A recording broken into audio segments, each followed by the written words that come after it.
नाज़रीन, कासिमाबाद जे इलाइक़े नसीम डेलेक्स जे रहवासियुनि अमजद मेमण ऐं महबूब अबड़े जी अॻवाणी में हेसि कुझु नाइंसाफ़ियुनि ख़िलाफ़ मुज़ाहिरो कयो आहे। इन हवाले सां असां सां वीडियो लिंक ते मौजूदु आहे हैदराबाद मां SS न्यूज़ जो रिपोर्टर ग़ुलाम मुस्तफ़ा सोलंगी। जी ग़ुलाम मुस्तफ़ा, छा तफ़सील आहिनि? हैदराबाद जे तहलके कासिमाबाद जे मुख़्तलिफ़ कॉलोनियुनि में जेको आहे सो वापडा जो नाजाइज़ूं जारी आहिनि ऐं हिते जेका नसीम डिलस जो इलाइक़ो आहे, कॉलोनी आहे, उन में गुज़िरियल हिकु महीने खां जेको सो लाइट कोन्हे का, ट्रांसफार्मर जेको सो तब्दील करे विया आहिनि, पर उनखे वरी ॿीहर सड़ी वियो आहे ऐं इलाइक़ो ऊंदहि में ॿुॾल आहे।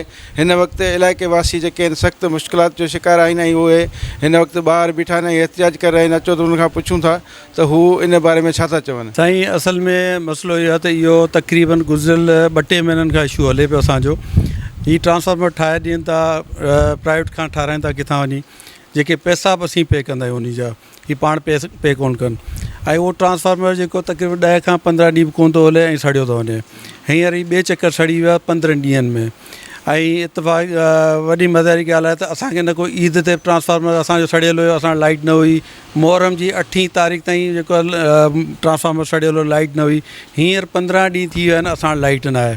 60% मोर देन 60% असीं हिते बिल पिया रहियूं। जेके ई चवनि था त बाबा तव्हां वटि हिते चोरी आहे, असां उनखे 3-4 दफ़ा एक्सीडेंट वटि साबित करे चुका आहियूं त असांजा ही बिल आहिनि ऐं 60% पे रहियूं।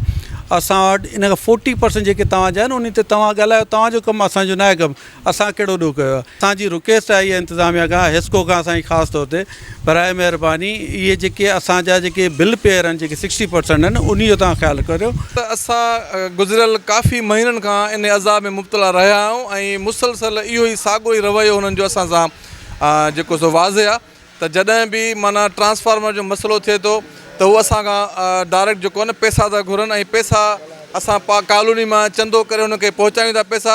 उहो पैसा असां ॾियण खां पोइ जॾहिं ट्रांसफार्मर असांजो इंस्टॉल थिए थो त बमुश्किल 10 ॾींहं बि माना मुश्किल सां हले थो। 10 ॾींहंनि खां पोइ वरी असां हुननि जा ऑफिस जा चकर कटे वरी उहे असां महिरबानी कंदा, अचनि था क्रेन में ट्रांसफार्मर लाहे वरी चवंदा बाबा तव्हांखे हाणे वरी पैसा भरणा पवंदा। त असां हुनखे बार चयो त भाई असांजो ॾोह हिकिड़ो, असां तक़रीबन 60% हिते नसीम डिलक्स जा जेके रहवासी आहियूं बिल पे आहियूं ऐं बाक़ाइदगी सां बिल असां अदा कयूं था। बिलनि जूं असां कापियूं अलाए केतिरा दफ़ा CO साहिब वटि खणी आया आहियूं, SDO खे वञी ॾेखारियो आहे, लाइन सुपरिटेंडेंट खे असां ॾेखारियो आहे, पर उनजो को बि असांखे सिर्फ़ु ठल आहे उतां असांखे लोलीपॉप ॾियो, वापसि कयो था। अगरि इंतिज़ाम हिते असांजो को तदारक नथी करे सघे त असांखे असांजो ॾोह ॿुधाए त असां पंहिंजा हितां घर खणी जीअं ॿोॾि मुतासिर आहिनि असां वञी किथे मुतासिरा जेको सो तरीक़े सां विहूं। बाक़ी असां अहिड़े जेको सो माना मेन कासिमाबाद में वेठा आहियूं ऐं असांजो को बि तदारक कोन थो। जेके असां शहूर याफ़्ता दोस्त आहियूं, सोचूं ईअं पिया तो नंढे हूंदे ॿुधंदासीं अंधेर नगरी चरबट राज। सो हेस्को लाइ त मां इहो ई चवंदुसि। अलमियो इहो आहे त हिन कॉलोनी में तक़रीबन 80 बंगलोज़ आहिनि। 80 बंगलोज़ जा 65 मीटर्स लॻियल आहिनि। 8 कुझु PD आहिनि, कुझु घर बंदि पिया आहिनि। असां सां अलमियो इहो आहे त हेस्को असां सां अहिड़ो हिकिड़ो छा लफ़्ज़ इस्तेमालु कयां त अहिड़ो रवैयो कयो आहे, ट्रांसफार्मर सड़णु ठीकु आहे, पर आम रूटीन में को लिंक उॾामी थो वञे, को प्रॉब्लम थिए थो हेस्को जो, तव्हां कंप्लेन लिखाए अचो। हिकिड़ो हिननि स्पेशल नंबर कढियो आहे 118, उन्हनि जी तव्हां कंप्लेन लिखाए छॾियो, उहे अधु कलाक खां पोइ तव्हांखे मैसेज ॾींदा तव्हांजो मसइलो रिमूव थी वियो। बाक़ी हेस्को साहब वटि टाइम कोन्हे पंहिंजे रेवेन्यू पेयर लाइ, उन्हनि वटि टाइम कोन्हे। पोइ उन्हनि जा कुझु एजेंट या उन्हनि जा माण्हू पहिरीं तव्हां सां ॻाल्हाईंदा, हू नंबर ॾींदा, साईं फलाणो एल अथव, हुन सां ॻाल्हायो। पोइ तव्हां सां ॻाल्हाईंदा, तव्हां साईं पैसा घणा ॾींदा, जे तव्हां पैसा ॾियो था त वेल, न त वेठा जो तव्हां। ऐं असां ट्राए कयो आहे 12 ॾींहं सिर्फ़ु हिकिड़ो लिंक लॻाइण लाइ। 12 ॾींहं केॾी कोन आयो आहे यार। नंबर ऑफ़ कंप्लेन्स 1 2 3 12 ॾींहंनि में असां 12 कंप्लेनूं करायूं आहिनि 3 शिफ्टनि में। सुबुह वारे शिफ्ट वारा चवनि साईं असांजे कम जो लोड वधीक असांखां मिस थी वई आहे, शाम वारा कंदा, शाम वारा चवनि राति वारा कंदा, राति वारा चवनि सुबुह वारा कंदा। 12 ॾींहं कंटिन्यू। SDO साहिब ॾांहुं वञूं त हू त माना बाक़ाइदा असां लाइ हिकिड़ो लफ़्ज़ इस्तेमालु कयां त हेस्को जो जेको SDO साहिबु आहे सब डिवीज़न जो, उहो यज़ीज़ बि शायदि उन साम्हूं कुझु कोन्हे, फ़रौन बि उन साम्हूं कुझु ई कोन्हे। तव्हां नॉर्मली केॾीमहिल वञो ॻाल्हाए ईअं थो, साईं तव्हां वटि चोरी आहे, ठीकु आहे साईं चोरी आहे, पोइ बि घणा % को रेशो हूंदो ॿुधायो असांखे। न साईं चोरी आहे हीअं, अदा चोरी आहे त बाक़ी जेके भरीनि पिया बिल, पोइ उन्हनि खे बि हिकिड़े पासे कयो न तव्हां। जेको माण्हू पंहिंजो बिल पे करे पियो, जंहिं ते के हेस्को जा एरीज़ कोन्हनि, उन कहिड़ो ॾोह कयो आहे। मां पंहिंजे हिकिड़े आम पाकिस्तानी हैसियत सां इहो उन्हनि जे वॾनि खे ज़रूरु चवंदुसि त महिरबानी करे हे हथो तो ॿधाम हिनखे प्राइवेट कयो। हुननि असांखे एॾो ज़लील कयो आहे, एॾो ज़लील कयो आहे।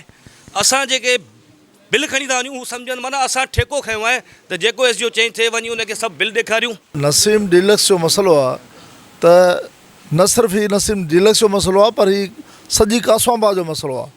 हेस्को में जेका करप्शन आहे उन हेस्को जे चंद माण्हुनि जीअं कासवाबाद जे सब डिवीज़न में गुलाम नबी खोसो आहे, ईअं ॿी के सब डिवीज़न में ॿियो को माफ़िया हूंदो। हर सब डिवीज़न में हिकिड़ो हिकिड़ो माफ़िया वेठल आहे जेको रिकवरी ऑफिसर आहे। उहो एसडीओ खे बि उहो थो हलाए, एक्शन खे बि उहो थो हलाए, एससी खे बि उहो थो हलाए, सीओ खे बि सॼी हेस्को खे उहो थो हलाए।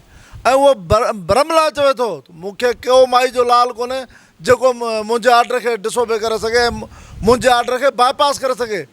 ताज़ो मिसाल आऊं ॿुधायां, ताज़ो सीओ साहब फ़ोन कई आहे एक्शन खे, उनजे बावजूदि कमु न पियो थिए। जॾहिं उनखां पोइ 2 कलाक धरणो आयो आहे, उनखां पोइ वञी ट्रांसफार्मर लॻो आहे, 90,000 रुपया गुलाम नबी खोसो घुरे पियो। ईअं नसीम शॉपिंग मॉल जो ट्रांसफार्मर त 50,000 घुरे पियो। फेज़ 1 जो जिथे किथे सॼी कासवाबाद में गुलाम नबी खोसे धूम मचाए छॾी आहे। सीओ साहब पाण लफ़्ज़ चया एक्शन खे त गुलाम नबी खोसे खे सम्झायो ही कहिड़ी हिन जेको आहे बाहि ॿारे छॾी आहे पैसनि वठण जी, उनजे बावजूदि को एक्शन कोन्हे हुन ते। असीं चऊं था त ही सभु माण्हू आहिनि, सभु टैक्स पेयर आहिनि ऐं सभु बिल भरण वारा आहिनि। हीउ ॾिसो त 40,000 50,000 30,000 हर घर वारो बिल पेड करे थो। गुलाम नबी खोसे जी मर्ज़ी आहे त हीउ बिल पेड न कनि, 4-4 5-5 हज़ार रुपया मंथली मूंखे ॾियनि जीअं आउं करोड़पति थी वञा, अरबपति थी वञा। असांजी गुज़ारिश आहे, हिकिड़ो हीउ हेस्को जो इशू आहे जंहिं गुलाम नबी खोसे हेस्को खे बदनाम करे छॾियो आहे। ऐं हींअर असां कंदासीं कासवाबाद एक्शन कमेटी तरफ़ां सॼी कासवाबाद जे माण्हुनि खे सॾु ॾींदासीं त सभु गॾिजी करे फ़ैसिलो कयूं त हेस्को जा बिल पेड न आहिनि करिणा। जेसीं करप्ट ऑफिसर न हटाया वेंदा, माण्हुनि आवाम जो आज़ार ख़तमु न कयो वेंदो। हीअ 15 ॾींहंनि में 80-80 हज़ार रुपया वरी ट्रांसफार्मर सॾ में वरी 80,000 रुपया छा कजे बाबे जी जागीर आहे या माण्हू हीरोइन था खपाइनि, चर्च था खपाइनि, मसइलो छा आहे? उन करे हेस्को खे पंहिंजो क़िबलो दुरुस्त करिणो पवंदो। न कयो त कासवाबाद जा माण्हू हेस्को जे बिल पेड करण खां बाइकाट करे छॾींदा, नतीजनि हेस्को खे ख़बर पवंदी। ग़ुलाम मुस्तफ़ा, अवां जी महिरबानी।